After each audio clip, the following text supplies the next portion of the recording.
Assalamualaikum warahmatullahi wabarakatuh. Perkenalkan, nama saya Taufikur Rahman, NPM 065. Nah, gimana kabarnya adik-adik semua hari ini? Kalau baik, alhamdulillah. Biar mempersingkat waktu, kita langsung mulai saja ke materi atau bab selanjutnya atau bab terakhir pertemuan kali ini, yaitu pertumbuhan dan perkembangan ekonomi. Nah, gimana kalau sebelum kita memulai pelajaran, siapa tahu nanti adik-adik di sini nanti akan menjadi menteri sosial atau menjadi apa seperti itu. Makanya harus belajar sungguh-sungguh dan pahami dengan baik-baik agar nanti di perkuliahan atau tingkat selanjutnya mudah untuk mendapatkan ilmu seperti pertumbuhan ekonomi tersebut. Nah, mempersingkat waktu, apa sih itu pengertian pertumbuhan ekonomi adik-adik? Di sini ada yang tahu? Kalau tidak ada yang tahu, baik Bapak akan menjelaskan di sini. Nah, pertumbuhan ekonomi merupakan suatu kondisi di mana adanya peningkatan PDB, produk domestik bruto, dari suatu negara atau daerah. Nah, ada peningkatan pendapatan per kapita dan ada peningkatan penyediaan fasilitas masyarakat serta infrastruktur. Suatu daerah bisa dikatakan mengalami pertumbuhan ekonomi kalau persentase PDB daerah tersebut mengalami kenaikan dibandingkan periode sebelumnya, baik besar maupun kecil. Nah, suatu daerah atau negara tetap bisa dikatakan mengalami pertumbuhan ekonomi bila PDB-nya meningkat. Nah, ada beberapa faktor adik-adik semua yang mendukung pertumbuhan ekonomi, seperti kekayaan modal, ketersediaan tenaga kerja, kekayaan sumber daya alam, kemajuan teknologi, dan sikap masyarakat itu sendiri. Nah, itu secara singkatnya pengertian pertumbuhan ekonomi. Nah, sedangkan secara sederhananya itu apa pertumbuhan ekonomi? Nah, pertumbuhan ekonomi adalah keadaan ekonomi suatu negara selama periode tertentu yang mana lebih baik atau meningkat dari periode sebelumnya berdasarkan beberapa indikator. Nah, seperti itu ada di. Nah, indikator tersebut itu seperti apa? Kenaikan pendapatan nasional dan pendapatan per kapita, jumlah tenaga kerja yang lebih besar dari pengangguran, serta kekurangannya tingkat kemiskinan. Jika kondisi dari indikator-indikator tersebut menurun dibandingkan periode sebelumnya, maka negara tersebut bukan mengalami pertumbuhan adik-adik, pertumbuhan ekonomi, namun justru kemunduran ekonomi. Itu secara sederhana pengertian pertumbuhan ekonomi. Nah, pertumbuhan ekonomi dapat dijadikan sebagai patokan yang melihat kemajuan suatu negara dan bagaimana hasil dari pembangunan. Seperti itu adik-adik, yang dilakukan selama periode tersebut atau periode 1 tahun. Nah, jika pembangunan yang dilakukan pemerintah berhasil dengan efektif, dampak atau pengaruhnya itu terlihat pertumbuhan ekonomi yang signifikan dalam masyarakat. Seperti itu, pertumbuhan ekonomi juga menggambarkan bagaimana kemakmuran rakyat karena dilihat berdasarkan pendapatan per kapita atau pendapatan rata-rata dari penduduk sebuah negara. Seperti itu. Nah, selanjutnya sampai di sini paham? Gimana? Mas Diki paham? Kalau udah paham, selanjutnya kita ke subbab selanjutnya. Sekarang lebih ke lebih mendalam lagi tentang pertumbuhan ekonomi. Selanjutnya teori pertumbuhan ekonomi. Apa sih teori pertumbuhan ekonomi? Nah, di sini ada 4 teori. Yang pertama, teori historis. Apa itu teori historis? Ada beberapa tingkatan seperti itu. Yaitu masa berburu dengan mengembara, yang kedua masa berternak, dan yang ketiga bertani, masa kerajinan dan industri, serta masa industri dan perniagaan, seperti itu. Nah, itu adalah teori historis. Nah, dari berburu, terus ke berternak, bertani, semakin berkembang di suatu negara tersebut. Itu secara teori historis.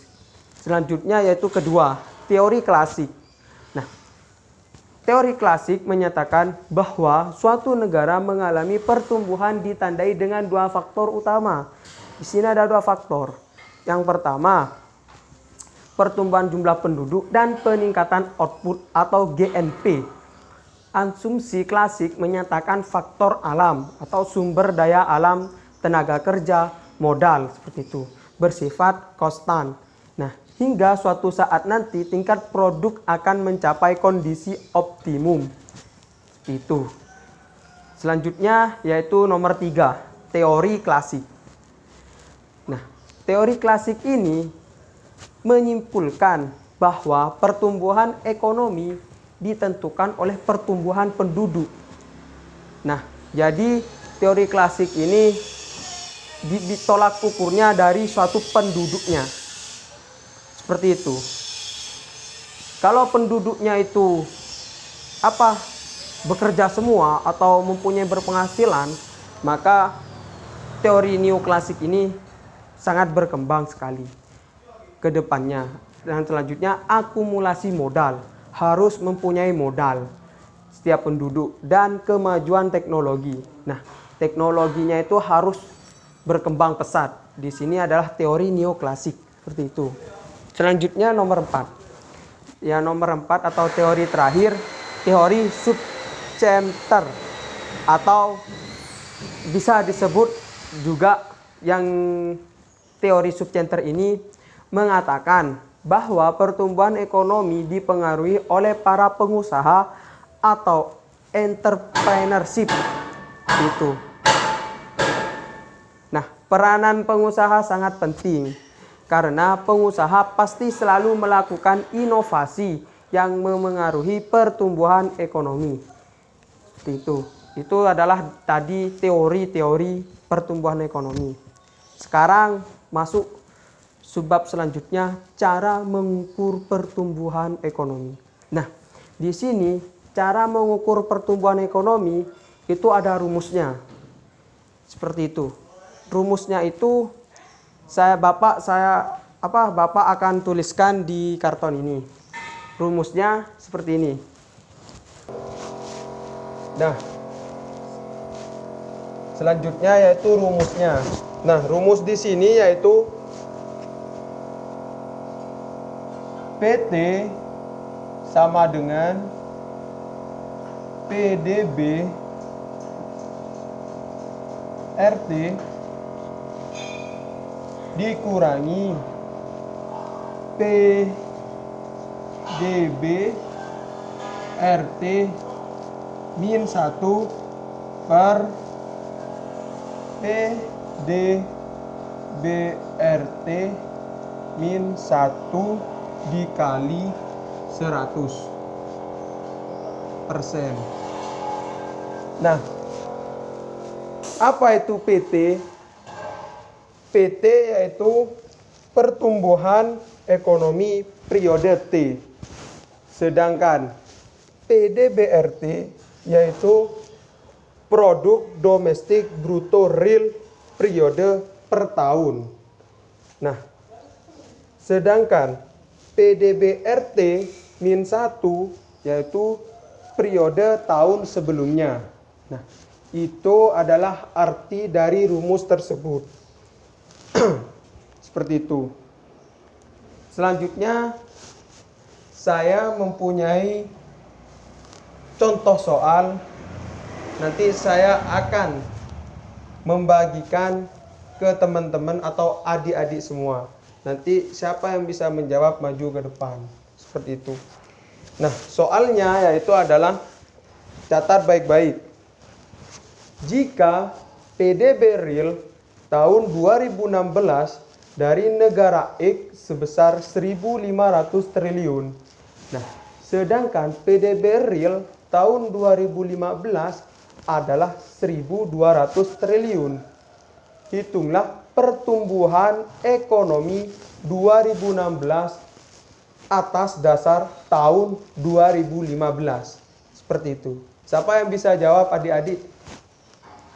Nah, kalau belum bisa ada yang jawab, nanti saya akan menjawabnya dan simak baik-baik jawabannya tersebut. Agar biar semua paham semua adik-adiknya. Nah, saya akan menjawab dari soal tersebut. Nah, tadi kan soalnya jika PDB real tahun 2016 dari negara X sebesar 1.500 triliun. Nah, di sini 1.500 triliun. Nah, sedangkan PDB real tahun 2015 yaitu 1.200 triliun. Berarti di sini dikurangi 1.200 triliun dibagi. Nah, dibagi PDB-RT min 1. Ini ditaruh di bawah. 1.200 triliun seperti itu. Dikali 100%. Nah, ini jawabannya dari soal. Terus jawab apa itu? Jadi pertumbuhan ekonomi tahun 2016 atas dasar tahun 2015 adalah cara menghitungnya 1.500 dikurangi 1.200 sama dengan, coba ya kita hitung, 1.500 dikurangi 1.200.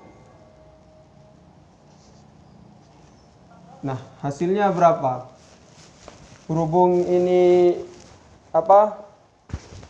nanti ada pembagiannya, saya akan menggunakan kalkulator. Itu tidak apa-apa. Nah, 1.500 dikurangi 1.200 yaitu 300. Jawabannya 300. Nah, 300 dibagi 1.200 lagi. Ini dibagi ya. 300 dibagi 1.200 sama dengan 0,25. Nah, 0,25 dikali 100%. 0,25 dikali 100%. Hasilnya yaitu 25. Jadi pertumbuhan ekonomi tahun 2016 atas dasar tahun 2015 adalah 25%. Itu cara menghitungnya pertumbuhan ekonomi, cara mengukurnya seperti itu. Selanjutnya yaitu subjek selanjutnya. Nah, berhubung waktu sudah habis, jadi Bapak di sini mungkin sudah menjelaskan sampai sini. Karena waktunya kita sudah habis, jadi dilanjutkan minggu pertemuan selanjutnya, minggu selanjutnya. Sebelum Bapak mengakhiri di sini, Bapak akan memberikan tugas. Mohon tugas ini nanti dikumpulkan minggu depan ke Bapak ya. Tugasnya yaitu jelaskan 4 pengertian teori dari para ahli kemuka di dunia, minimal 1 teori, 1 ahli. Nah, itu adalah tugasnya dari Bapak. Nah, sekarang Bapak akan menyimpulkan dari materi tersebut. Kesimpulannya yaitu indikator penting pertumbuhan ekonomi dalam suatu negara dapat meningkatkan distribusi pendapatan yang baik semakin merata. Pertumbuhan ekonomi juga penting untuk mempersiapkan perekonomian menjalani terhadap kemajuan selanjutnya.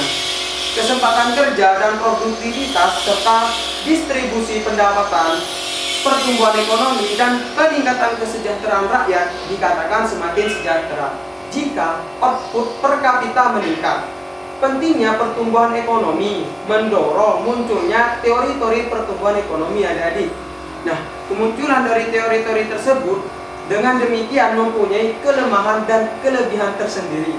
Tujuannya apa? Yang memiliki oleh masing-masing teori untuk memperbaiki perekonomian menjadi lebih baik. Mungkin itu saja kesimpulan dari Bapak. Kurang lebihnya mohon maaf.